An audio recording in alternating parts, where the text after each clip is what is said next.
Bismillahirrahmanirrahim. Assalamualaikum warahmatullahi wabarakatuh.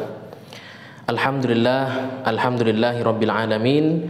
Alhamdulillahilladzi akrama man ittaqa bimahabbatihi wa aw'ada man khalafahu bighadabihi wa 'adzabihi.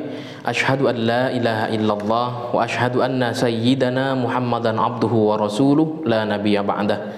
Rabbi shrah li sadri wa yassir li amri wahlul 'uqdatam min lisani yafqahu qawli. Alhamdulillah, puji syukur kepada Allah Subhanahu wa ta'ala karena kita bisa kembali duduk dalam majelis ilmu yang insya Allah menjadi penyebab keberkahan untuk kehidupan kita.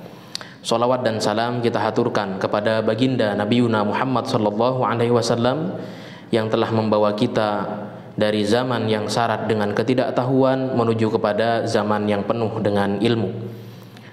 Para hadirin jamaah yang dirahmati oleh Allah, dalam ayat Al-Quran, Allah Subhanahu wa ta'ala berfirman, Bismillahirrahmanirrahim, Ya ayyuhan nasu kulu mimma fil ardi halalan tayyiba wa la tattabi'u khutuwati syaitan innahu lakum aduwwum mubin. Yang artinya, hai sekalian manusia, makanlah dari apa yang ada di bumi ini yang halal dan thayyib. Wala tattabi'u khutuwati syaitan, dan janganlah kalian ikuti langkah-langkah syaitan. Ya, innahu lakum aduwwum mubin, karena sungguhnya syaitan itu adalah musuh yang nyata bagi kalian. Kemudian juga dalam ayat yang lain, wa kulu mimma fil ardi halalan thayyiba wattaqullaha alladzi antum bihi mu'minun. Dan makanlah apa yang ada di atas bumi ini yang halal dan thayyib. Wattaqullah, dan bertakwalah kepada Allah yang kepadanya engkau semua beriman. Ma'asyiral muslimin, jamaah rahimakumullah. Kalau kita melirik kepada dua ayat tadi, kita akan menemukan bahwasanya Allah Subhanahu wa ta'ala dalam syariatnya menekankan kepada kita, menegaskan kepada kita untuk senantiasa mengkonsumsi segala hal yang halal dan thayyib. Halal itu bermakna apa-apa yang boleh untuk kita konsumsi. Thayyib itu selain dia halal, dia juga sesuatu yang tidak membahayakan kita, sesuatu yang baik, sesuatu yang bersih, yang bermanfaat pula untuk kesehatan, untuk badan kita. Kalau kita melihat, ya, maka kalau kita buka dalam kitab-kitab tafsir, para ulama mengatakan dua ayat ini berindikasi bahwasanya segala yang haram tentunya akan berdampak kepada madharat-madharat yang ada dalam kehidupan kita. Madharat dalam hal ini bisa bermakna bahaya yang secara nyata ada di depan mata kita, dan juga bahaya yang mungkin ada di dalam jiwa kita. Lalu muncul pertanyaan, kenapa dalam Al-Quran, kenapa di dalam hadis justru yang lebih banyak disebutkan adalah penamaan sesuatu yang diharamkan, seperti haramnya minum khamr, haramnya makan bangkai, daging babi. Kalau dalam hadis kita menemukan bahwasanya diharamkan segala sesuatu yang bertaring atau yang berkuku panjang atau hewan-hewan buas, begitu ya.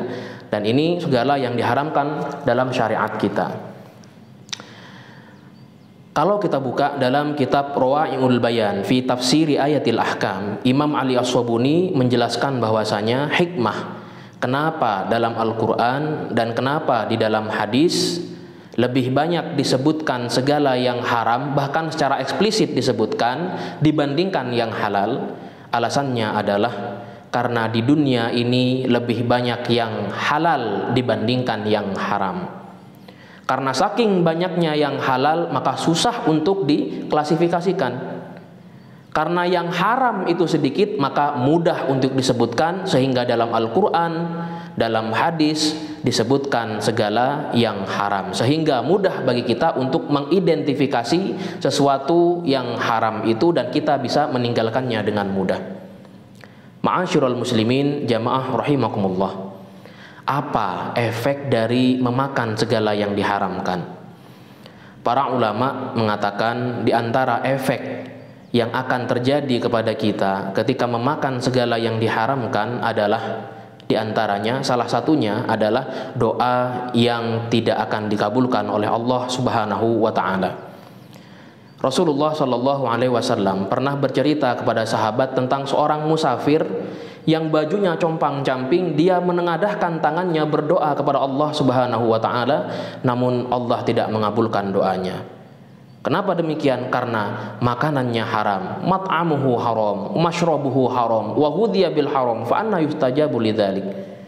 Jika makanannya haram, minumannya haram, hidangannya haram, pakaiannya dari yang haram, maka bagaimana mungkin Allah mengabulkan doanya? Ini sabda Rasulullah Sallallahu Alaihi Wasallam. Termasuk dalam suatu kesempatan Rasulullah pernah mengatakan kepada sahabat Sa'ad bin Abi Waqqas radhiyallahu anhu, Rasulullah bersabda, "Atib mat'amaka takun mustajabad da'wah." Perbaikilah urusan makananmu, maka Allah akan mengabulkan doa-doamu. Sejak saat itu Sa'ad bin Abi Waqqas menjadi seorang sahabat yang sangat-sangat ketat sekali dalam memfilter urusan makanan yang masuk ke dalam rumahnya. Bahkan beliau berani, bahkan tak segan-segan sahabat Sa'ad bin Abi Waqqas ini untuk bertanya kepada penjual, bertanya kepada petani dari mana sumbernya. Sehingga Sa'ad bin Abi Waqqas terkenal sebagai seorang sahabat yang cepat diijabah doa-doanya dibandingkan sahabat yang lain. Datang sahabat bertanya kepada Sa'ad bin Abi Waqqas, "Tustajabu da'watuka min baini ashabi Rasulillah sallallahu alaihi wasallam. Wa ma sirru dzalik?" Wahai Sa'ad bin Abi Waqqas, bagaimana bisa doa-doamu ini adalah doa yang paling cepat diijabah di antara para sahabat yang lainnya? Apa jawaban Sa'ad bin Abi Waqqas? "Ma rafa'tu ila fami lakmatan illa wa ana alimun min aina maji'ha." Tidaklah aku memasukkan sesuap makanan pun ke dalam mulutku kecuali aku tahu dari mana sumbernya. Ma'asyiral muslimin jamaah rahimakumullah. Seandainya barangkali selama ini ada dari doa-doa dan munajat kita yang belum dikabulkan, bahkan mungkin susah untuk dikabulkan, bahkan mungkin tidak dikabulkan oleh Allah Subhanahu wa taala. Naudzubillah. Ini merupakan waktu untuk kita mengevaluasi diri kita masing-masing. Jangan-jangan selama ini ada sesuatu yang mungkin kita konsumsi yang sumbernya dari yang diharamkan. Haram itu kata para ulama bukan hanya haram zatnya seperti yang disebutkan dalam Quran ataupun hadis, tapi juga cara meraihnya. Sebagai contoh, seandainya kita mengambil nasi goreng dengan cara yang haram seperti mencuri, mengambil dari uang riba, membayarnya dari uang copet dan lain sebagainya, ini nasi goreng yang kita ambil itu justru dari halal nanti akan berubah menjadi haram karena cara mempelorehnya juga diraih dari cara yang haram. Usikum wa nafsi bitaqwallah. Saya mengingatkan diri saya sendiri untuk bertakwa kepada Allah dan kepada para jemaah sekalian. Semoga dengan ini kita senantiasa menjaga urusan kuliner kita dan dengan itu menjadi penyebab dari terkabulnya doa-doa kita. Wallahul muwafiq ila aqwamit thoriq. Wassalamualaikum warahmatullahi wabarakatuh.